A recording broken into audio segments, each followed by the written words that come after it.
130-103 loss. PG only scored 21 points, including just 1 of 6 from 3, to go along with 4 turnovers. And his plus-minus of -25 was the lowest on the team. After the game, George was disappointed, but told reporters, "I wasn't out to prove nothing to nobody, but to show up as a leader for this team and to put us in position to get to where we got to." So, Shannon, how much did PG prove to you during this playoff run, if anything? Nothing. I thought he was a great player. I thought that what he did was reminiscent of the way he played, Skip, when he was in Indiana, when he was going against a much more talented team in the Miami Heat, and he was really the only guy. He had Roy Hibbert, he had Danny Granger. I think that was he was on his last legs. I think they had Lance back then, Skip. But when I look at it, Skip, I view him the same way. He played well. There are some games that he didn't play well throughout the playoffs because I thought he got carried a lot in that the Dallas Mavericks series.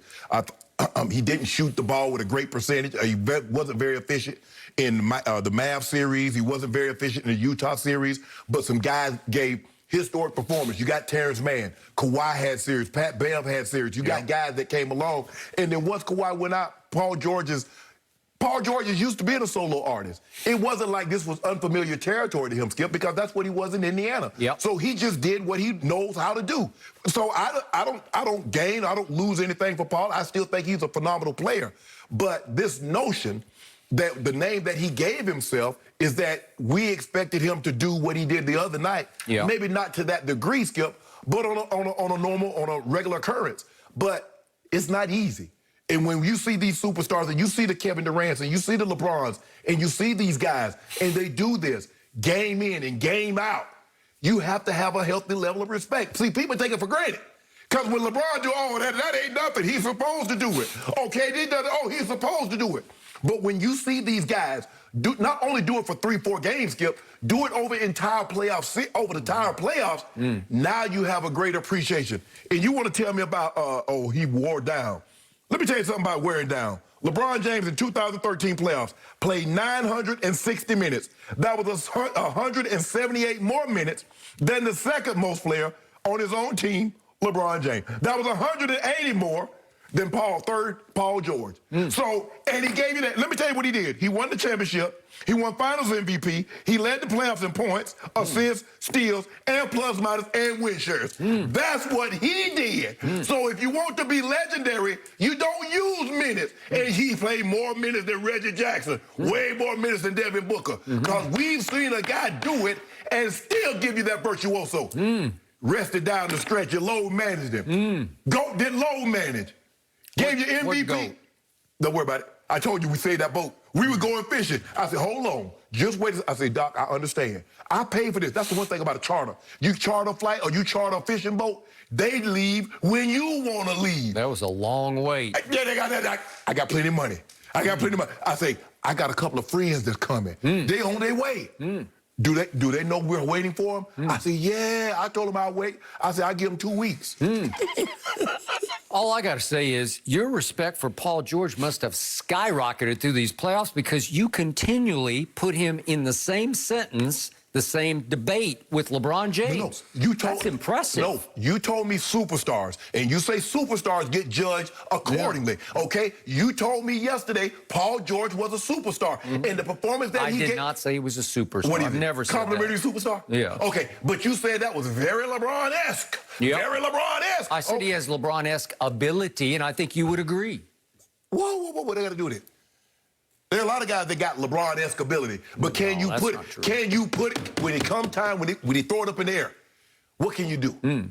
By the way, speaking of LeBron James, I got to figure he was not just sipping a glass of wine. He might have had the whole bottle because he got the clippers out of his hair. Can you imagine having to open that, what is that, Space Jam ripoff that he did? Can you imagine having to open that with the clippers in the finals? We'll never have to worry about that. I mean, think about what you're saying, Skip. Think about what you just say that. I want you to say that slowly. LeBron James. No. Clippers and finals. That's an oxymoron. That's like jumbo shrimp. That's like quiet riot. Some things just don't go together. They social distance again from the trophy. Well, two things that do go together are Paul George and LeBron James, because you keep putting them together, and I appreciate that. So what did Paul George prove to me through these playoffs?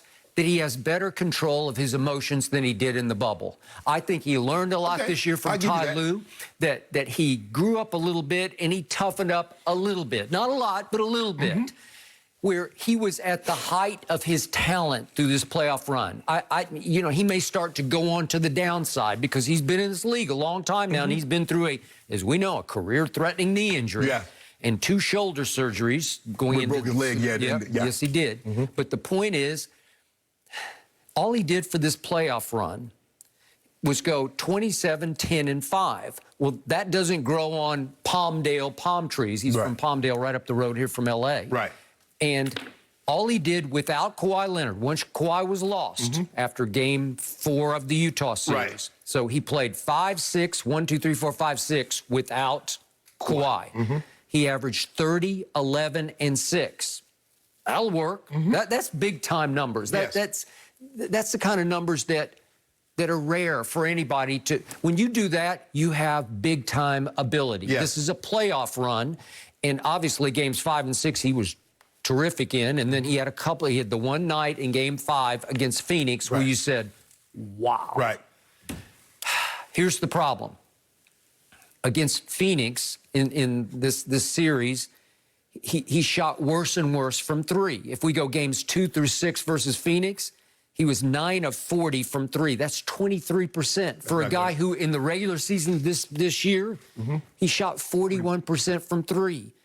And from the free throw line, he shot only 75% in Games 2 through 6 against Phoenix in this series.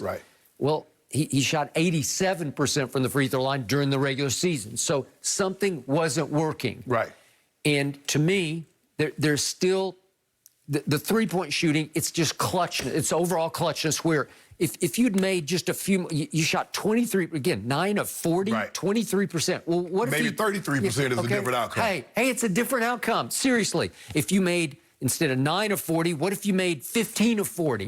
That's not too much to ask. It changes a lot of things. And when they needed him to make big threes, he wasn't always there to make that big 3. So I was, as much as I was encouraged by his sort of growing up, I was discouraged by that guy in those big moments.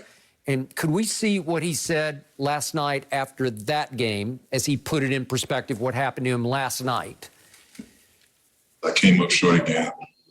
I'm proud of what we did as a team. I wasn't out to prove nothing to nobody, but to show up as a leader for this team and put us in position to get to where we got to. Again, came up short. My good wasn't enough, but there's room for improvement, which is, you know, what I try to continue to push the envelope to get better going into this summer. Okay, what I didn't want to hear was, I came up short again. It's impressive that you're going to own that. But it doesn't seem to bother him all that much. It came across to me like I did what I often do. I came up short again. I like Reggie Jackson, the raw emotion of Reggie Jackson crying. Skip, when you put so much into something and you come up short, trust me, as an ex-professional athlete that trained as hard as I trained and ate the way I ate, when we lost and it was over, it hurt. It still hurts. Yes. You still talk about the Jacksonville game. Man, it hurts. Because I'm like, all that work for nothing. That's my mindset. What was the Jacksonville perspective? What was they were on their second year in the expansion, Skip. Okay, and you had gone in the regular season. We were 13-3. 13-3. And we had backed it off because we had clinched so early. So Mike was like, okay, we're going to play these guys. So this is your first playoff game, and it's at Denver. At Denver, divisional round. And Mark Brunell comes in there and does threw a party on us. He threw a party. Threw a party on us. I still ain't got over that. As great as the 3 Super Bowl victories felt, it still doesn't measure to the pain that I felt losing that game. And it's never going to go away. So I want, look, each guy handle things, you know, people handle losses differently. Loss of a loved one, loss of a family member, people handle that differently. But boy, when you lose and you pour everything you got into it, man, it hurt. But Skip, what I didn't like from Paul George, bro, you got 6 points in the first half. You got 4 of your teammates. They got more points than you in the first half. Go down swinging. I don't care if you 8 or 40. I want you going down swinging. And I don't think he went down swinging. He was like, you know what? I ain't got it. Let me see if somebody... No, I don't want that from you, Paul George. Boogie Cousins just told us the other day, Skip, he's one of the most special guys to ever lace up these shoes. Special guys go down swinging. I agree. They don't go out I think meekly. Boogie's talking in talent. Yeah. He's 6'8", he's long, he can defend, he'll lead the league in steals. Yes. He can score 30 a game in the playoffs. What am I supposed to do with 6 points in the first half, got though? it. And the game doesn't close that game, Skip. Okay. And but as you said, they were doubling him because they were boxing one with the shadow. And yet, he just looked lifeless to me. And I believe, deep down, heart of hearts, he was thinking, I did that in Game 5. Right. I went 41-13-6, Right. and I won a game at Phoenix. But no I'm one good. expected. I'm good. Like it doesn't really matter what I do